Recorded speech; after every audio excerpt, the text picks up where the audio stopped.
नमस्कार दोस्तों, मैं राम प्रसाद वर्मा, ज्ञान दैनिक क्लासेस ऑनलाइन। तो आज से हम क्लास 12 जीव विज्ञान की शुरुआत करेंगे। तो पहले हम पढ़ेंगे जीव विज्ञान में जो पाठ है आनुवांशिकी। क्या पढ़ेंगे? जीनेटिक्स यानी आनुवांशिकी। अब प्रश्न उठता है आनुवांशिकी क्या है, इसके द्वारा हम प्रश्नों को कैसे हल करते हैं। तो आइए इन सभी समस्याओं को समाधान करने के लिए इस पाठ को हम विस्तार से पढ़ेंगे। तो पहले हम जानेंगे आनुवांशिकी क्या है। आइए देखते हैं। आनुवांशिकी आनुवांशिकी हम क्या देखेंगे? आनुवांशिकी। तो आप कहेंगे आनुवांशिकी जीव विज्ञान की वह शाखा होती है। आनुवांशिकी जीव विज्ञान की वह शाखा होती है जिसके अंतर्गत वंशगत और विभिन्नताओं का अध्ययन करते हैं। पुनः ध्यान दें, आनुवांशिकी जीव विज्ञान की वह शाखा होती है जिसके अंतर्गत हम वंशगत और विभिन्नताओं का अध्ययन करते हैं। तो प्रश्न उठता है वंशगति क्या है और विभिन्नता क्या है। आइए हम देखते हैं। तो हमने इस बात को समझ लिया अच्छी तरह से कि आनुवांशिकी क्या है। आनुवांशिकी जीव विज्ञान की वह शाखा है जिसके अंतर्गत वंशगत और विभिन्नताओं का अध्ययन करते हैं। तो आप कहेंगे आनुवांशिकी जीव विज्ञान की वह शाखा है जिसके अंतर्गत वंशगति और विभिन्नताओं का अध्ययन करते हैं। अब यह प्रश्न उठता है कि वंशगत और विभिन्नता क्या है। तो आइए हम समझते हैं। हम जानते हैं कि लक्षण एक पीढ़ी से अगली पीढ़ी में जाते हैं। जैसे हमने एक मटर के बीज को लिया, इसे जमीन में लगा दिया या बो दिया, इससे एक पेड़ बनेगा, पौधा बनेगा और उसके बाद इसमें फल आएंगे और बाद में मटर की फली बनेगी। हमने इस उदाहरण को ध्यान से देखते हैं। हम इस उदाहरण को पुनः ध्यान से देखते हैं। एक हमने मटर के बीज को लिया, जमीन में इसे लगा दिया या बो दिया, उसके बाद इससे पौधा बना और पौधे में पुष्प होगा। पुष्प के बाद इसमें बीज बनेंगे। कुछ बीज गोलाकार होंगे, कुछ बड़े गोलाकार होंगे और कुछ छोटे गोलाकार होंगे। तो हमने इस उदाहरण को इस रूप में समझा। हमने क्या देखा? ये मटर है, जो गुण यहाँ पर होगा इसे हम पहली पीढ़ी मानते हैं और ये दूसरी पीढ़ी है। तो आप देखिए, मटर के बीज में जो गुण है वही तो आपको फली में मिलेगा। तो आप ध्यान से देखिए, अर्थात लक्षण एक पीढ़ी से अगली पीढ़ी में जा रहा है। हम जानते हैं गेहूं के बीज से गेहूं उत्पन्न होता है, आम के बीज से या आम के पौधे से आम उत्पन्न होता है, धान के पौधे से धान उत्पन्न होता है, मनुष्य का बच्चा मनुष्य होता है और हाथी से हाथी का बच्चा उत्पन्न होता है। अर्थात इन सभी उदाहरणों में हम देख रहे हैं कि जीव जो होते हैं उनके लक्षण एक पीढ़ी से अगली पीढ़ी में जाते हैं। ऐसा तो है नहीं कि बबूल के पेड़ से आपको आम प्राप्त हो जाए। तो आप कहेंगे लक्षणों का एक पीढ़ी से अगली पीढ़ी में, ध्यान दीजिएगा, लक्षणों का एक पीढ़ी से अगली पीढ़ी में जाना ही क्या कहलाता है? वंशगत कहलाता है। और वे लक्षण, ध्यान दीजिएगा, वे लक्षण जो एक पीढ़ी से अगली पीढ़ी में, वे लक्षण जो एक पीढ़ी से अगली पीढ़ी में जाते हैं उन्हें हम क्या कहते हैं? वंशगत लक्षण कहते हैं। तो आपने इतना देखा। प्रश्न आता है विभिन्नता क्या है। तो आप कहेंगे कि जब लक्षण, विभिन्नता के लिए आपको हम बता रहे हैं परिभाषा उसकी, जब लक्षण एक पीढ़ी से अगली पीढ़ी में जाते हैं, जब लक्षण एक पीढ़ी से अगली पीढ़ी में जाते हैं तो उसमें कुछ ना कुछ अंतर होता है। क्या होता है?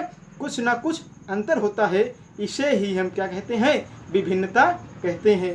पुनः ध्यान दें, जब लक्षण एक पीढ़ी से अगली पीढ़ी में जाते हैं तो लक्षणों में कुछ ना कुछ अंतर होता है। यही अंतर क्या कहलाता है? विभिन्नता कहलाता है। जैसे यहाँ का बीज हम मानते हैं, जो हमने जमीन में लगा दिया है बीज जिससे पौधा बना है, वो पहले गोलाकार था।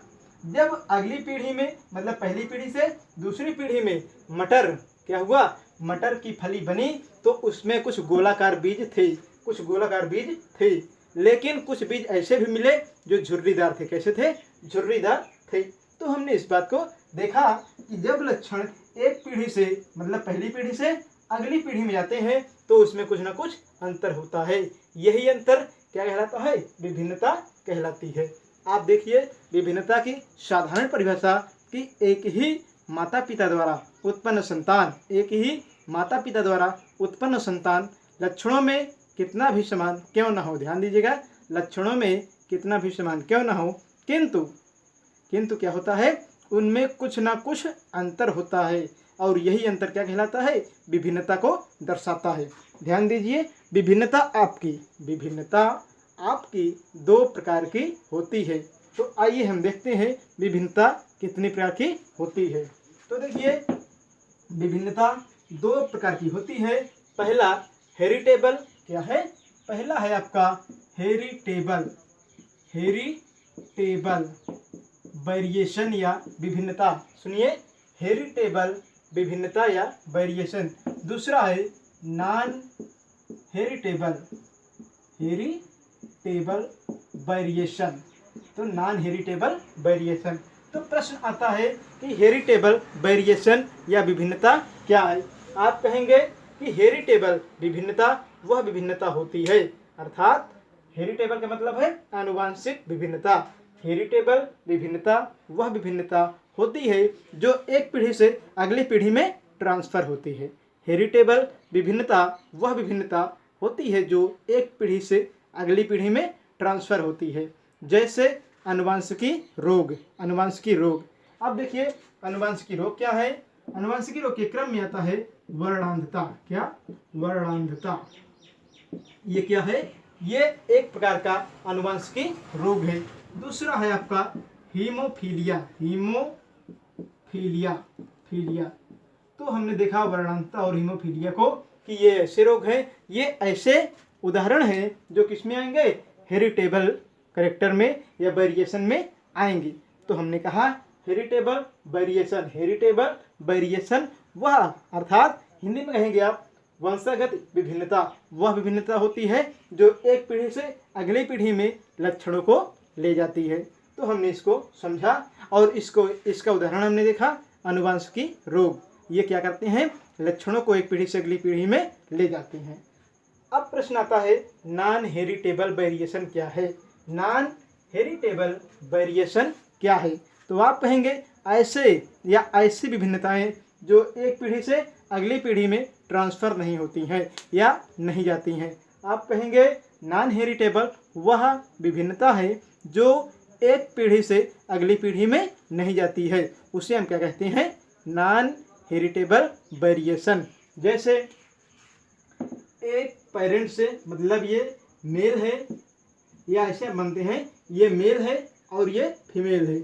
हम मानते हैं आप मेल और ये फीमेल। अब यहाँ से क्या हुआ? यहाँ से दो संतानों का मतलब जुड़वा दो बच्चे पैदा हुए। एक बच्चे को अमीर स्थिति में रखा गया और एक बच्चे को गरीब परिवार में रखा गया। जब इस अवस्था में बच्चों को रखा गया तो जो बच्चा बड़े घर में था, अमीर परिवार में था, उसकी देखरेख अच्छी तरह से हो जाती थी, जिसके कारण क्या होता था? उसका स्वास्थ्य और उसका विकास अच्छा हुआ। जबकि दूसरे बच्चे को गरीब स्थिति में, गरीब घर में रखा गया था, इसलिए उसका उचित विकास नहीं हो पाया, जिसके कारण वह दुबला पतला रहा और कुपोषण का शिकार हो गया। तो बात आप ध्यान से समझिए, हम आपसे क्या कहना चाहते हैं। यहाँ से पेरेंट से जो गैमेट बने वो समान थे। बच्चे जब पैदा हुए तब ही वे सामान्य थे, लेकिन वेरिएशन कहाँ मिला आपको?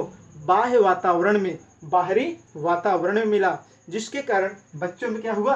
अंतर आ गया।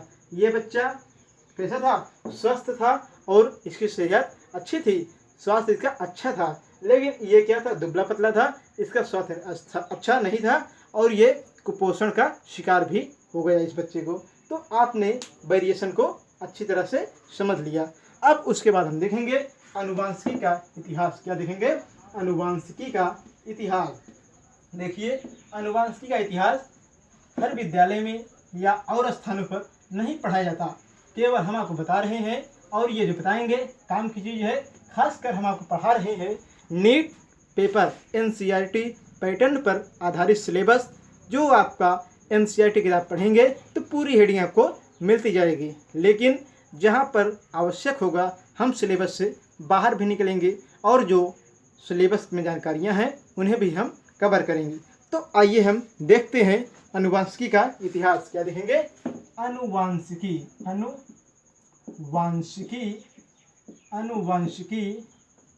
का इतिहास।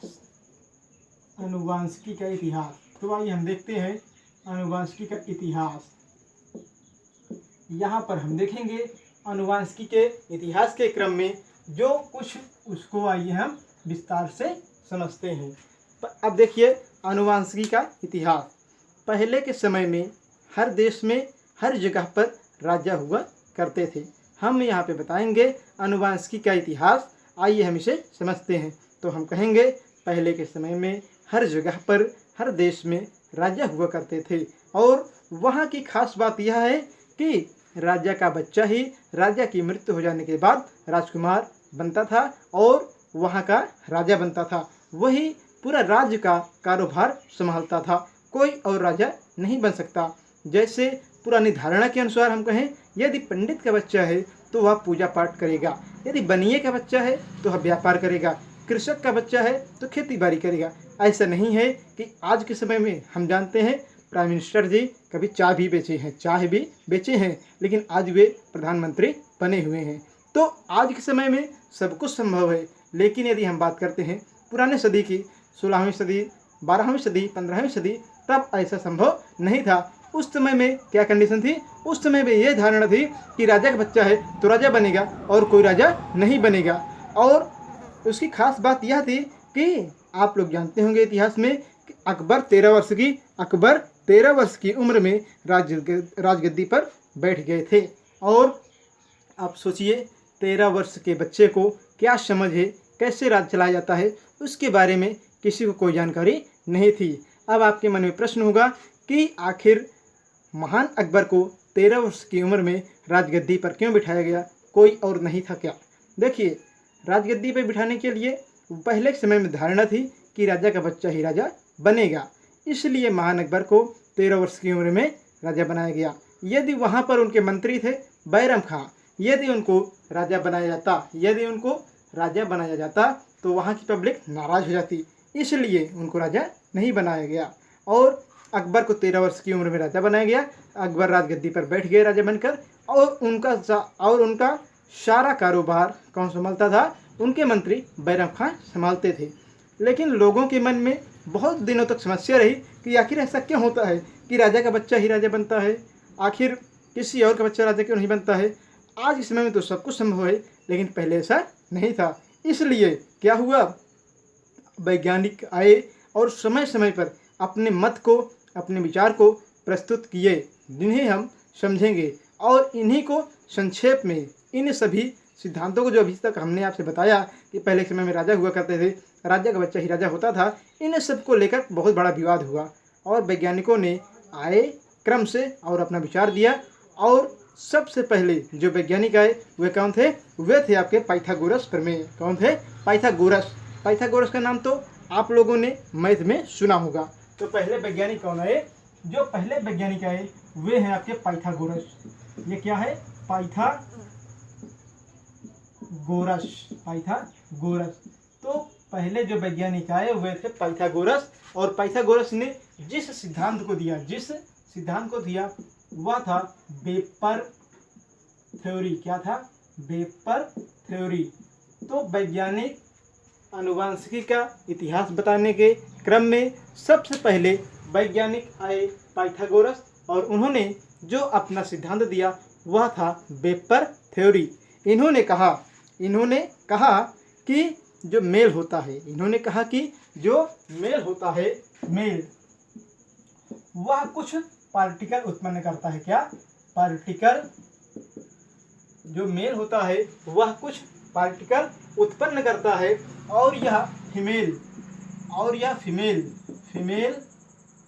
फीमेल के गोनाड में जाता है। मतलब फीमेल के गोनाड में जाता है और वहाँ से बच्चे का जन्म होता है। तो वैज्ञानिक पाइथागोरस ने क्या बताया? वैज्ञानिक पाइथागोरस ने बताया आनुवांशिकी के इतिहास में कि जो मेल होता है वह कुछ पार्टिकल उत्पन्न करता है और यह पार्टिकल फीमेल में जाता है और फीमेल के जायांग में जाता है। कहाँ जाता है? गोनाड में जाता है और वहाँ से बच्चे का जन्म होता है। तो जो मेल को अधिक रिस्पांस, अधिक जिम्मेदार कौन बताए? वैज्ञानिक पाइथागोरस ने बताया। फिर पुनः हम इनके सिद्धांत को ध्यान से देखते हैं। वैज्ञानिक पाइथागोरस ने वेपर थ्योरी दिया।